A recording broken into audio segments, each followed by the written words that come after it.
जय हिंद दोस्तों, वंदे मातरम। स्वागत है दोस्तों आप सभी का स्टडी विद अक्षर मिश्रा के चैनल।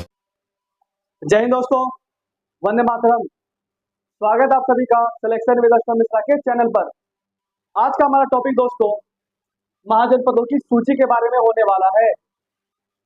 यह हमारा दूसरा वीडियो है दोस्तों महाजनपद पर। पहले वीडियो में हमने दोस्तों बताया था आपको कि महाजनपद क्या है, महाजनपदों का उदय कैसे हुआ, कैसे मगध 4 राज्यों में सबसे शक्तिशाली हुआ और मगध की राजनीतिक और भौगोलिक स्थिति क्या थी। तो दोस्तों जो भी आज इस वीडियो पे पहली बार आए हैं वो पहले वीडियो को जाके देख सकते हैं, जिससे कि आपको समझने में बहुत आसानी होगी। आज हम जानेंगे दोस्तों महाजनपदों की सूची के बारे में, जो कि एग्जाम के नजरिए से बहुत ही इंपॉर्टेंट है और कई बार पूछा भी गया है। तो दोस्तों अब हम बात करें महाजनपदों की सूची के बारे में। तो दोस्तों कहा जाता है कि महाजनपदों की सूची 16 है। 16 इसलिए है दोस्तों क्योंकि उत्तर वैदिक काल में राजाओं के द्वारा एक मंत्री इकाई या कहा जाए तो परिषद, प्रशासनिक इकाई बनाया गया था और उन्होंने ही महाजनपदों की 16 सूची का निर्माण किया था। और वह 16 सूची इस प्रकार है दोस्तों, पहले 4, फिर 8 और फिर 4। ये 4 जो है दोस्तों, ये एक दोस्तों उत्तरी महाजनपद है, एक पूर्वी, एक पश्चिमी और एक दक्षिणी महाजनपद है। इस प्रकार इसको बांटा गया है और इस महाजनपदों से दोस्तों कई बार एग्जाम में क्वेश्चन पूछे भी गए हैं। और दोस्तों ये जो आप 8 देख रहे हैं, ये 8 सिर्फ यूपी में था, ये 8 यूपी के महाजनपद है। और ये 4 जो है दोस्तों, ये 4 अन्य महाजनपद है दोस्तों। तो आइए दोस्तों समझते हैं ये पहले 4 महाजनपदों के बारे में। जैसे कि आप मैप में देख रहे हैं दोस्तों, उत्तरी महाजनपद जो कम्बोज पाकिस्तान वाले क्षेत्र में स्थित है। दूसरा मत्स्य जो कि दोस्तों राजस्थान मतलब पश्चिमी क्षेत्र में स्थित है। तीसरा है दोस्तों अंग जो कि पूर्वी राज्य में स्थित है। चौथा है दोस्तों असमक जो कि सबसे दक्षिणी राज्य में स्थित है। अब हम जानेंगे दोस्तों इसके बारे में अच्छे से। कम्बोज जो कि उत्तरी राज्य है दोस्तों, इसकी राजधानी हाटक है और कहा जाता है कि अर्थशास्त्र के ग्रंथों में इसके बारे में वर्णन किया गया है। दूसरा है दोस्तों पूर्वी महाजनपद जो कि अंग है, जिसकी राजधानी चंपा है।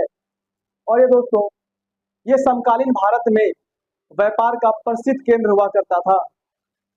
मत्स्य जो कि दोस्तों पश्चिमी महाजनपद है और इसकी राजधानी विराटनगर है और ये एक राजस्थान का क्षेत्र है दोस्तों। दक्षिणी महाजनपद जो कि असमक है और दोस्तों इसकी राजधानी कोटली है। ये दक्षिण भारत का सबसे दक्षिण भारत का क्षेत्र है दोस्तों, महाराष्ट्र में गोदावरी नदी पर स्थित है। ये तो थी दोस्तों चारों महाजनपद जो कि इस प्रकार मैंने आपको बताया। अब हम जानेंगे दोस्तों 4 अन्य महाजनपदों के बारे में। 4 अन्य महाजनपद जिसकी शुरुआत दोस्तों हम मगध से करेंगे। 4 अन्य महाजनपद दोस्तों जानेंगे इसके राज्य और राजधानी। मगध जिसकी राजधानी गिरिवृक्ष और राजगीर है। राजगीर और गिरिवृक्ष है, ये दोस्तों वर्तमान का बिहार है। और राजगीर के बारे में मैंने बताया था, ये 5 क्षेत्रों 5 पहाड़ और नदियों से घिरा हुआ था, जिसके कारण इसे पहाड़ी दुर्ग और जल दुर्ग भी कहा जाता है। वज्जी दोस्तों उत्तरी बिहार है और इसकी राजधानी वैशाली है। वैशाली कहा जाता है दोस्तों ये सबसे पहला लोकतांत्रिक महाजनपद है जिसमें 8 कुल है, 8 कुल। गांधार दोस्तों ये पाकिस्तान का क्षेत्र है और इसकी राजधानी तक्षशिला है। कहा जाता है कि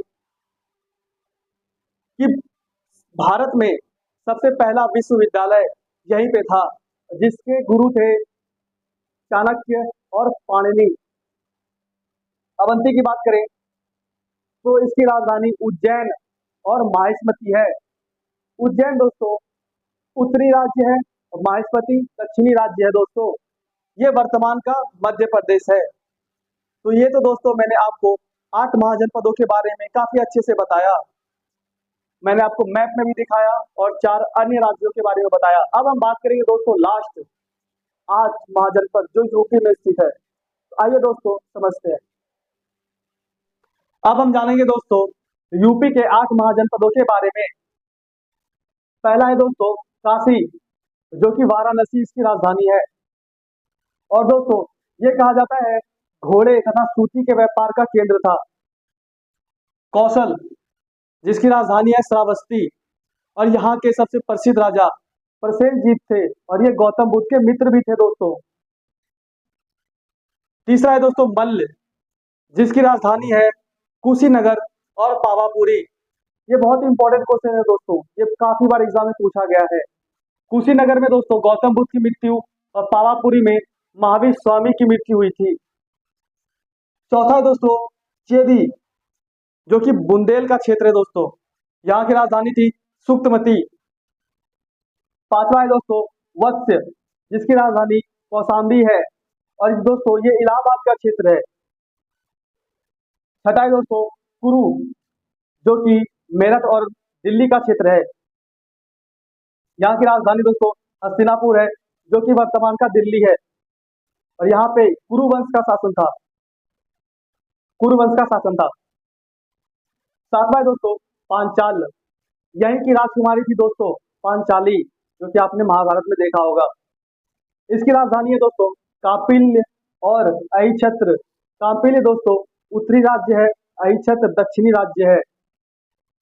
सूरसेन, आठवां है दोस्तों सूरसेन, जिसकी राजधानी मथुरा है, और सबसे पहला गणतांत्रिक राज्य यही है दोस्तों। और सब यहाँ के राजा अवंती पुत्र थे, जो कि गौतम बुद्ध के समय के राजा थे।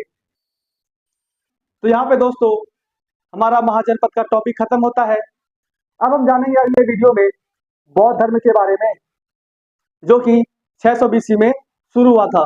ये बहुत ही प्रसिद्ध धर्म है दोस्तों, जो कि काफी बार एग्जाम में पूछा जाता है। तो मिलते हैं दोस्तों आपको अगले क्लासेस में। तब तक के लिए जय हिंद, जय भारत।